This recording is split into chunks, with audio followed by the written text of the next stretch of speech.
Mes bien-aimés, partout où vous êtes, je vous dis bonjour et que Dieu vous bénisse. Nous recommençons la série de nos enseignements sur la profondeur de la parole de Dieu. Quand vous lisez les Écritures ou quand vous lisez n'importe quoi, il y a ce que les Écritures véhiculent comme message. Mais avant que je puisse vous donner la base de la parole de Dieu ou de la foi, il y a des choses que vous devez comprendre. On nous dit au commencement, ce n'était pas ainsi. C'est-à-dire au commencement du ciel et de la terre. Je vous dirai pourquoi j'ai dit au commencement du ciel et de la terre. Quand Dieu a créé le ciel et la terre, au commencement était la parole. Et Dieu et l'Esprit de Dieu s'est plané sur les eaux. Et il y avait des ténèbres sur la surface de l'abîme. Il dit que la lumière soit, et la lumière fut.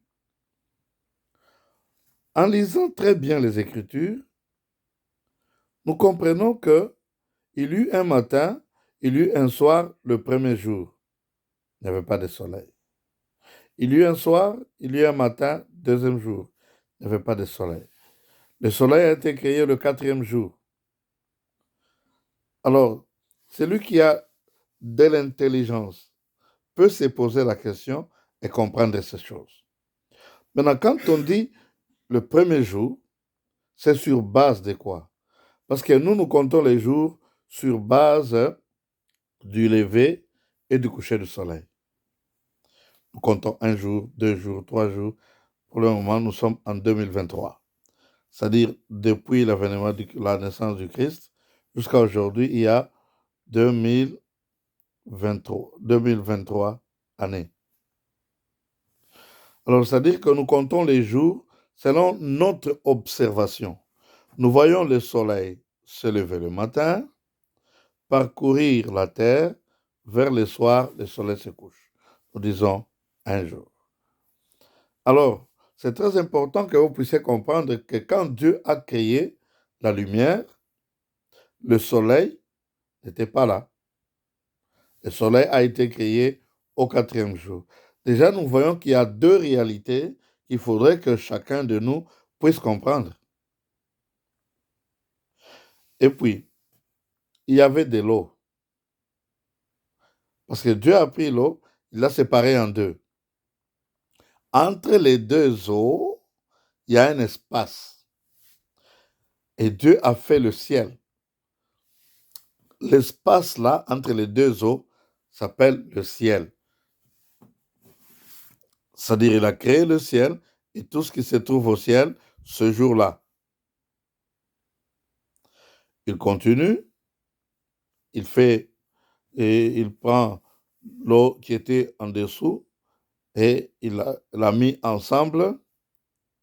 Et puis, de cette eau, il fait sortir les continents. Et sur le continent, il poursuit avec sa création. Alors nous comprenons très bien que quand Dieu a créé le ciel et la terre, il a créé un jour. Et ce jour-là qu'il a créé, il appelle le premier jour. C'est-à-dire, il a d'abord créé la lumière. Mais d'aucuns doivent se poser une question. S'il a créé la lumière, où est-ce que lui était? Parce que les gens ne comprennent pas quand il parle de lumière et de ténèbres. Où était-il? Parce que les gens croient que la lumière est mauvaise ou bien les ténèbres sont mauvais. Non. C'est-à-dire, il n'était pas dans la lumière et il a créé la lumière. Et c'est dans le monde spirituel. Parce que son esprit planait sur les eaux. Et il a pris l'eau, il a séparé en deux pour former le ciel. Et les eaux qui sont en bas, il a utilisé ça pour former la terre, les continents, etc., etc. Nous comprenons ces choses. Si vous ne comprenez pas, posez-moi une question, envoyez un message. Le site, c'est la chaîne vidéo, c'est Zahir Yabankoko.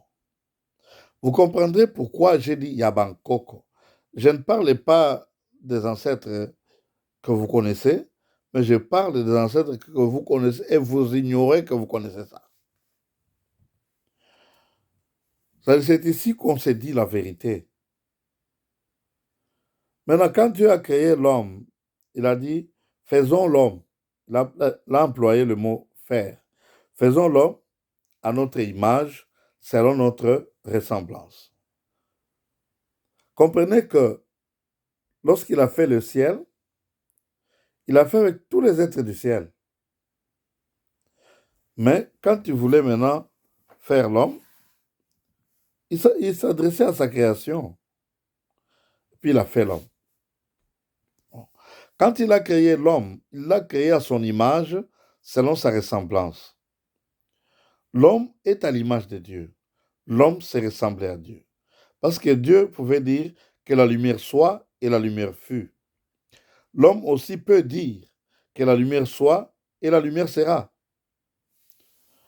L'homme peut dire sois guéri et la personne sera guérie. L'homme peut dire que cette rivière devient déserte et il en sera ainsi. C'est pourquoi si nous sautons sur Marc, chapitre 11, il dit tout ce que vous demanderez en votre cœur, si vous croyez que vous l'avez reçu, alors vous le verrez s'accomplir. C'est-à-dire, ici, avec Dieu, nous croyons avant de voir. C'est pourquoi Jésus-Christ lui-même l'a dit, heureux ceux qui croient sans voir. Mais nous, les humains, nous croyons quand nous voyons. On voit un boiteux commencer à marcher. Ah oui, voilà un miracle. Et pourtant, le miracle s'est accompli avant que cela s'accomplisse. Parce qu'il y a deux étapes. Quand l'homme a été créé, il était spirituel. Dieu est esprit, l'homme est esprit. Mais quand Dieu parle de l'homme, il parle de l'homme et de la femme. Il a dit, soyez féconds, multipliez-vous et remplissez la terre. Et c'était dans le monde invisible, dans le monde spirituel, là où se trouvent les êtres spirituels. La spiritualité, c'est notre vie normale, parce que nous sommes des esprits. Maintenant, il a pris la poussière du sol, il a formé une statue, telle que nous voyons la statue de Napoléon, la statue de Lumumba, la statue d'Étienne Tshisekedi, ainsi de suite. Il a fait une statue. Parce que c'est de la poussière. La statue avait des yeux, mais ne voyait pas. Un nez, mais ne sentait rien. Des oreilles, mais n'écoutait rien. Parce que c'était vide. C'est inerte. C'est sans vie. Maintenant, quand il a pris l'homme qu'il avait créé en esprit et l'a placé dans le corps, c'est-à-dire il souffle dans ses narines. Quand nous lisons dans la Bible, Dieu est esprit. L'esprit, c'est le souffle. L'esprit planait sur la surface des eaux, mais le souffle planait sur la surface des eaux. Quand on dit esprit, cela veut dire souffle. Et puis, il y a ce qu'on appelle le bon esprit et les mauvais esprits. Mais ici, nous parlons des démons et des anges. Mais tous sont des anges. Tous sont des esprits, tout comme nous aussi, nous sommes des esprits. Il a pris l'esprit, il l'a placé dans le corps qu'il a formé, et ce corps-là est devenu une âme vivante. Si vous lisez dans Genèse chapitre 2, je crois, verset 7, il a formé le corps de la poussière du sol, mais il a pris l'homme qu'il a créé, il l'a mis dans le corps, et le corps devient une âme vivante. Quand l'esprit quitte et rentre dans le monde spirituel, le corps redevient inerte, sans vie. Parce que ce qui donne la vie dans le corps, c'est l'esprit. Maintenant, celui qui nous parle, celui qui prend des décisions, c'est l'esprit, ce n'est pas le corps. Mais pour que l'esprit nous parle, il utilise la bouche et prononce des mots que nous écoutons par nos oreilles charnelles et que l'esprit interprète. On dit ta parole. Ce que tu appelles tes pensées. C'est ça ta parole. Mais quand tu vas extérioriser tes pensées, pour que nous qui sommes aussi de chair comme toi, que nous puissions savoir ce que tu penses, nous devons avoir des oreilles pour écouter et un cerveau pour interpréter. C'est là qu'il y a un problème. Ce phénomène s'appelle le langage. Chacun donne une signification au son qu'il prononce. Par exemple, si je dis yes, à part les Anglais, personne d'autre ne peut écouter, ne peut comprendre. Si je dis oui, personne d'autre que ceux qui connaissent le français ne peuvent pas comprendre. C'est-à-dire, le son que nous prononçons sont écoutés par l'oreille et le cerveau donne une interprétation à ce son. J'ai faim. C'est ce que toi tu as en toi. Tu dis j'ai faim. Quand tu vas extérioriser, ceux-là qui écoutent vont interpréter ce que tu as dit. C'est alors qu'il y a des scandales sur cette terre. Jésus a dit à ses disciples, si je veux que Jean demeure jusqu'à ce que je vienne, qu'importe peu. Si je ne veux pas, qu'importe peu. Alors, ils ont mal interprété. Ils ont dit que Jean ne mourra point jusqu'à ce que Jésus-Christ reviendra. Malgré ça, il a fait longtemps plus que tous les autres apôtres. Mais il est mort. Avec lui, nous attendons la résurrection des morts quand Jésus-Christ va revenir. Voilà, quand quelqu'un meurt, le corps va à la poussière. C'est tout. Tu peux être dévoré par un lion, tu peux mourir dans l'eau et puis ton corps mangé par les poissons et autres. Tu peux être mis dans l'acide. Ça, c'est le corps, c'est de la poussière. Alors, beaucoup de gens prennent soin de la poussière que de l'esprit. Parce que quand tu meurs, on dira que ça, c'est le cadavre de tel. Où est-elle? Il est rentré d'où il est venu. Si l'esprit rentre au Créateur. Mais chaque esprit a une mission. D'abord, la première, Dieu a dit, soyez bénis, multipliez-vous et remplissez la terre. C'est-à-dire, nous devons remplir la terre. Nous devons. Quand tu mets au monde 2 enfants, 3, ce n'est pas encore suffisant. Hein? La terre est tellement très grande. Les gens disent qu'il faut faire la limitation des naissances, et il y aura l'échauffement de la planète, ainsi de suite. C'est impossible. Josué a dit au soleil, arrête-toi sur Gabaon. Il n'a pas dit à la terre, il a dit au soleil. Parce que pour lui, tout comme pour moi, tout comme pour Dieu, c'est le soleil qui parcourt la terre. Et la distance parcourue par la terre est égale au temps. On peut dire, le soleil quitte d'ici vers là, nous comptons 1 heure. De là vers là-bas, 1 heure. Quand il fait tous les tours, hein, ce que les gens disent le tour du soleil ou sur lui-même, mais nous savons que c'est le soleil qui parcourt la terre. Quand le soleil parcourt la terre, on peut dire au soleil, arrête-toi un peu là-bas, je suis en train de travailler. Quand je termine, tu vas continuer ta course. Observez un peu ces choses.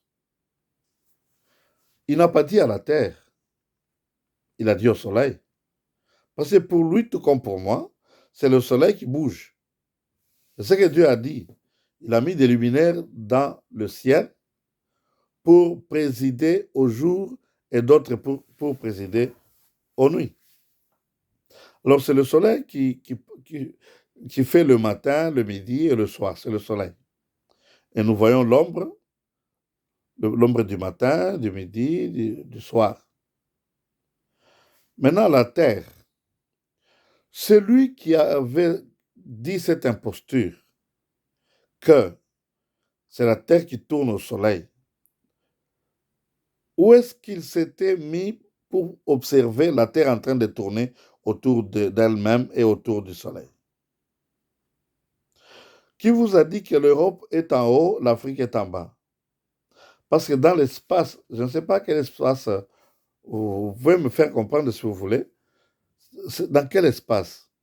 Dans l'espace, il n'y a pas le haut, il n'y a pas le bas. Et ensuite, si la Terre était ronde et en train de tourner, parce que la Terre est en train de tourner à une vitesse de 1600 km selon la science. Alors, quelqu'un qui quitte Lubumbashi pour Sydney, il va faire à peu près 9 ou 15 heures, quelque chose comme ça. C'est-à-dire quand la Terre tourne à 1600 km, mais l'avion court à 1000 km, l'avion n'atteindra pas Sydney.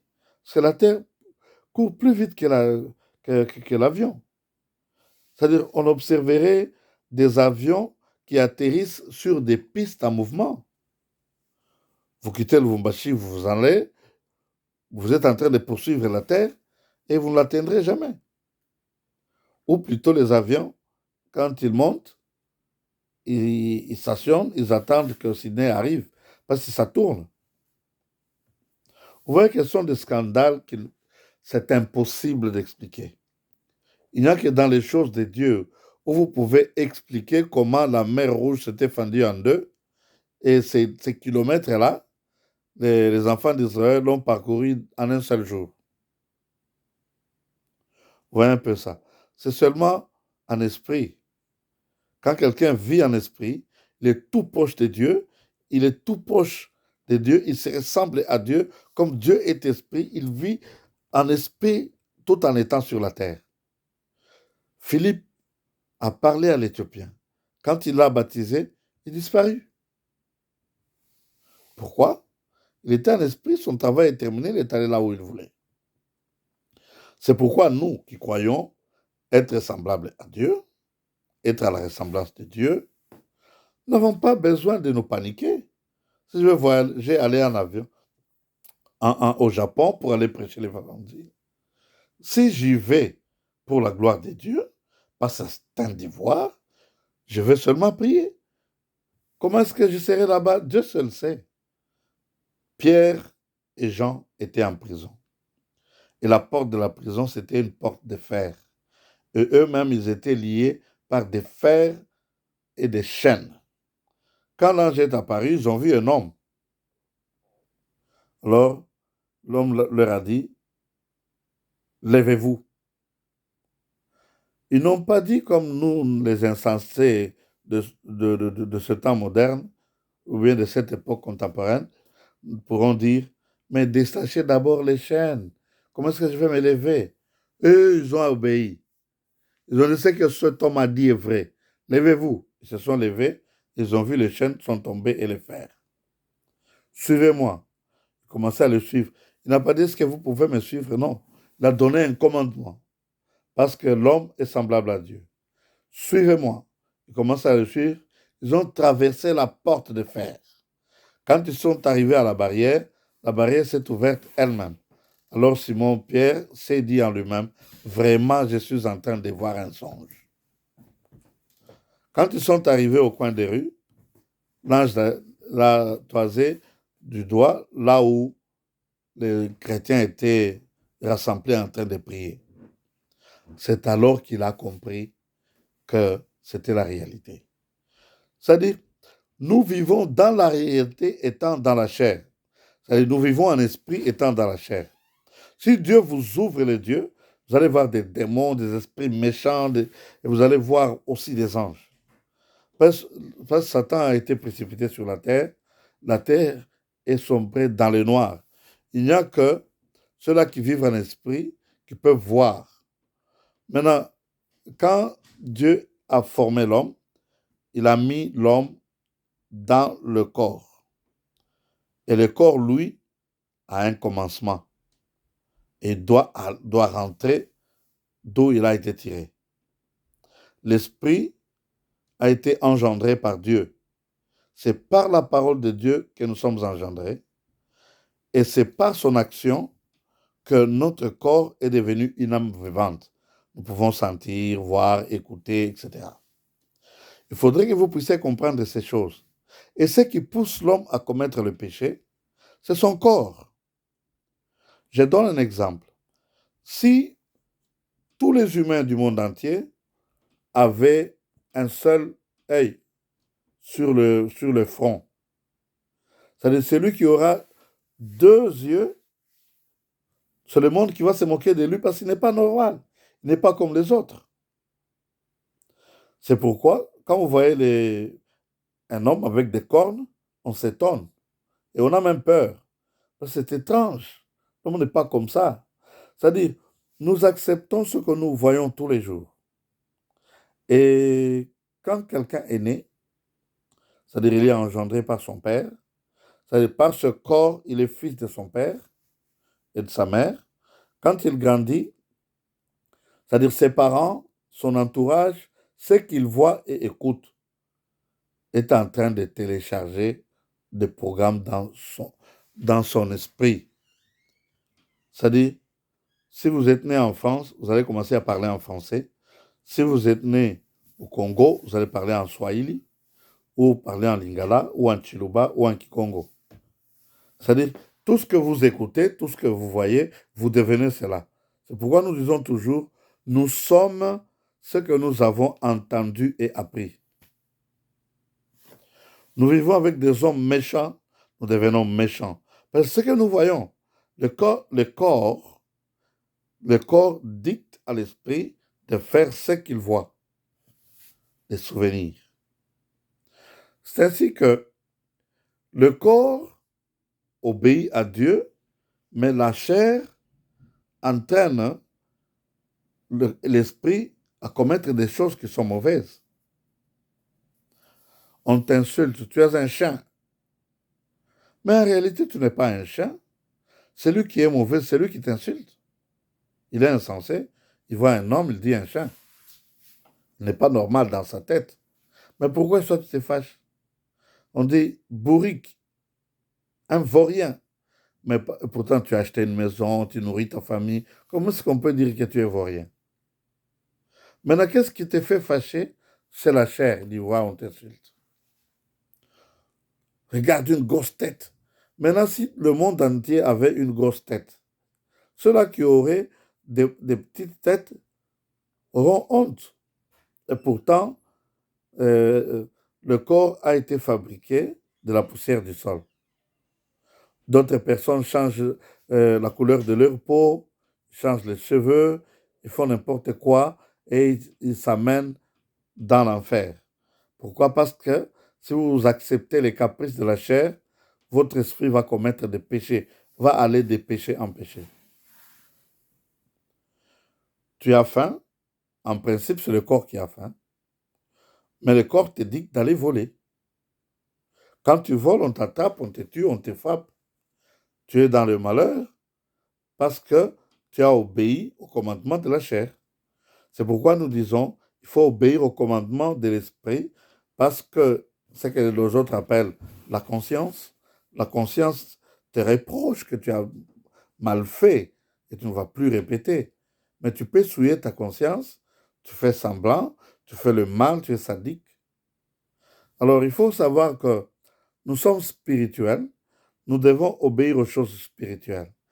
Et quand nous prions, nous nous approchons de Dieu, nous devenons de plus en plus spirituels. Et quand quelqu'un meurt, ce n'est pas quelque chose de triste. C'est-à-dire qu'il a fini sa mission sur cette terre, Dieu le rappelle chez lui.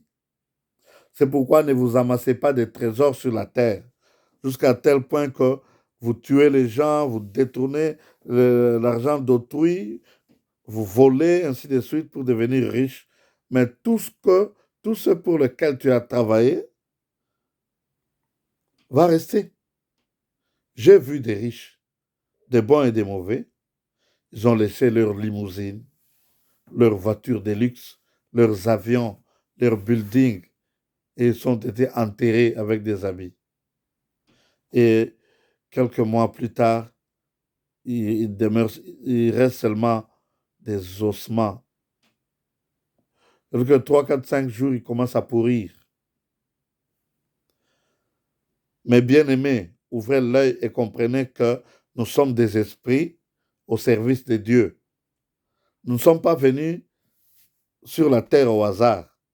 Nous sommes envoyés en mission et chacun a sa propre mission et chacun a des talents pour accomplir sa propre mission. Ceux-là qui auront fait la volonté de Dieu, ils hériteront le royaume des cieux. D'ailleurs, nous attendons l'avènement du Christ. Il viendra pour prendre l'Église qui est son corps, c'est-à-dire que ceux qui sont sauvés, les enfants de Dieu. Ce n'est pas le fait de croire, de dire non, moi je crois en Jésus. Mais il y a plusieurs personnes qui s'appellent Jésus. Mais il y a seulement un seul qui était mort sur la croix et il a été ressuscité le 3e jour. Maranatha. Jésus revient bientôt. Soyez prêts. Que Dieu vous bénisse. Amen.